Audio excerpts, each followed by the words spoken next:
Okay, down in our basement we have a storage room, and we've been using a rod and curtain for a door for years, and it's worked out great. But it's time to upgrade. So I think I'm going to build a sliding barn door. So that's this week's project. So let's get to it.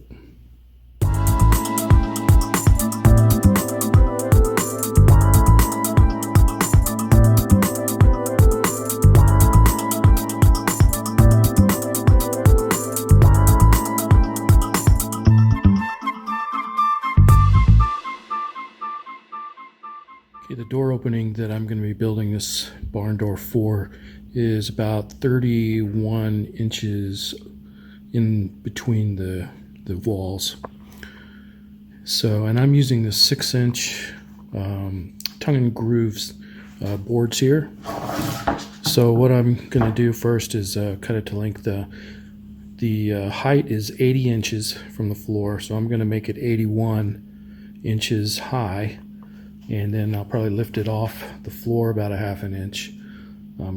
So I'll compensate for all of that when I'm hanging it. But I want to make sure that when I cut these boards, I'm going to cut 4 at a time here, and then I'll cut 3 at a time over here. But when I'm cutting these, I want to make sure that I cut off the worst edge.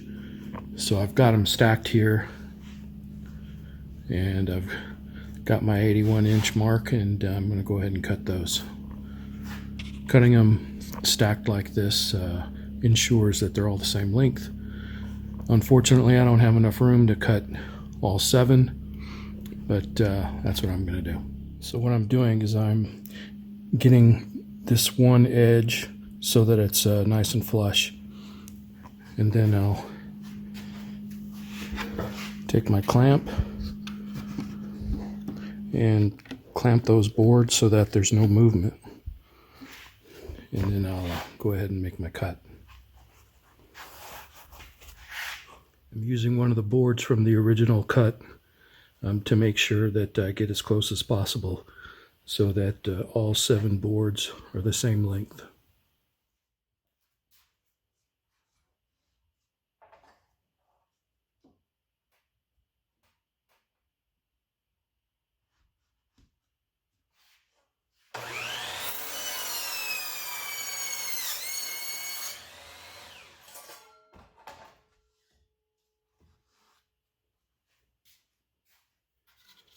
Okay, one thing to notice with this tongue and groove boards, you've got one side that's nice and smooth, and then the other side is not sanded at all, so it's rough.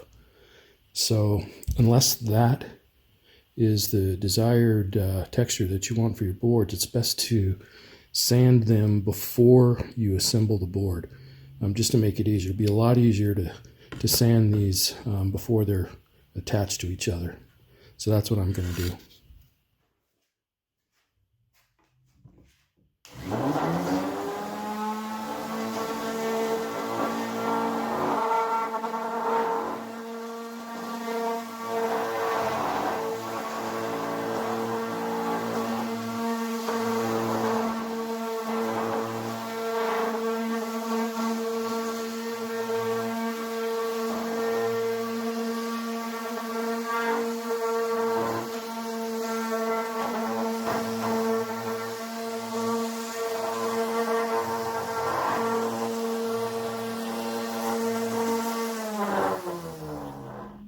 Alright, the 2 outside boards, I need to trim the tongue and groove off.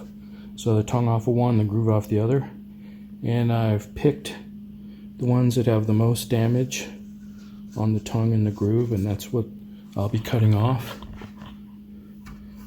So that's what I'm going to do next. Okay, I've got all my boards cut. I've got the edges cut off, and I've just kind of dry fitted these together just to see how wide they are. So after cutting off the edges, I'm sitting at 34 3/8.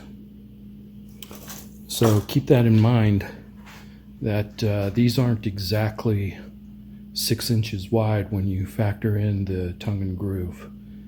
34 3/8 is going to be fine for me because my door opening is just under 31 inches, so I'll be fine. But I just wanted to do a dry fit so I could get a measurement and know how wide to build my frame for. So let me get to the frame. All right, I've got all my boards cut and I'm just sitting here with a dry fit. And I was going to attach these with just some brad nails, but I think I'm going to use glue and screws. But I don't want to countersink and fill the screws. I want to kind of use the screws as a decorative element.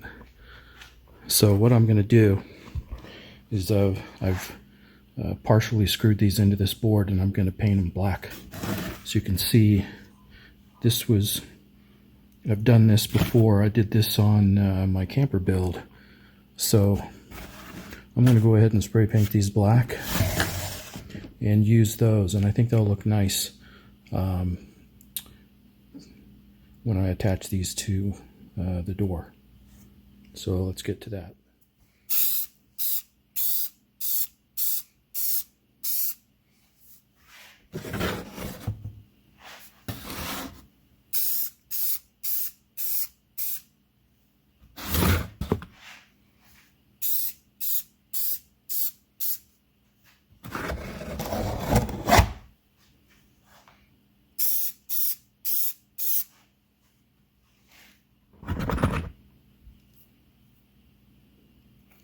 I'll just let those dry, and then we'll get back and attach these boards. Alright, I've got everything attached, but I ran out of black screws. I still have a couple of places where I want to add some additional support. So I've got some more screws over here that have been painted. I'm waiting for them to dry. And then as soon as they do, I'll come over here and add some additional support, and then I'll be able to take these clamps off. Alright, everything is glued and screwed. Got all my extra support screws in, and here we go. One thing that I forgot to do when I got my 1x4s is I forgot to get another one for my cross supports here. So now I got to decide if I actually want to do that. I actually got one here, but this one I'm going to use for the backer board to mount the barn door hardware. Alright, time for my cross beams. After a little trial and error, I was able to get a pretty good fit.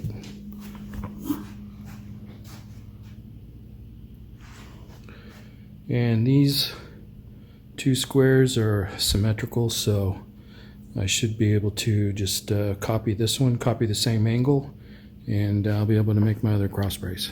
So let me get to that. Alright, so I made my second cut, and I've just got these sitting in here now.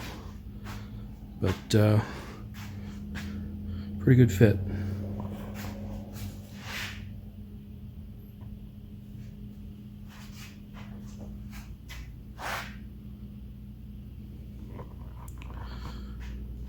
So I'll go ahead and glue and screw those down, and that'll probably be it for tonight.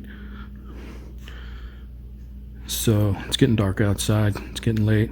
Haven't had anything to eat since lunch, so this will probably be it for this week. Next week I'll see about getting this thing finished, whether we paint it or stain it. Probably going to go with stain. So that's about it. Talk to you guys later.